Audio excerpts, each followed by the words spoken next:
Making sure Alaska always has food supply chain. We've heard the governor talk about that for years. He's called food security a priority. Now the governor says to do that, the state needs a Department of Agriculture. Our Quinn White profiles the plan. To make Alaska food more secure, the governor argues that farmers and ranchers like here at the Boyd Bison Ranch need support in the form of a Department of Agriculture so Alaskans aren't as dependent on outside food shippers. Dunleavy says the goal in creating this department is to provide expert support for farmers and ranchers, as well as to administer programs to improve food security statewide.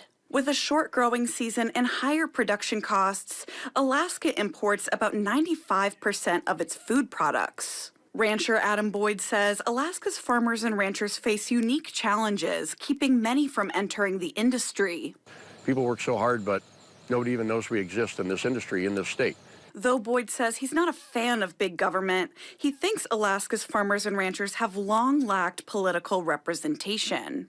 And every time you look at stats and magazines and the broad span of where everything's created and where commodities come from, Alaska doesn't exist on any of them.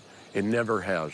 Currently, the production industry is regulated through the Alaska Department of Resources Division of Agriculture. If Dunleavy's order is approved, it would turn that division into its own department. The Department of Agriculture would be raised to a cabinet-level position and receive its own annual budget. As the state already faces a $1.5 billion deficit, Senator Bill Wielechowski says the decision will likely come down to the overall cost.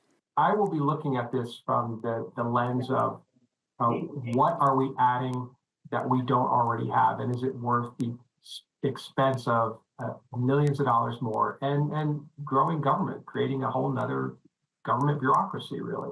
The governor says he'll introduce that executive order on the first day of the upcoming session. That begins on January 21st, and we'll keep y'all updated. Quinn White, Alaska's news source.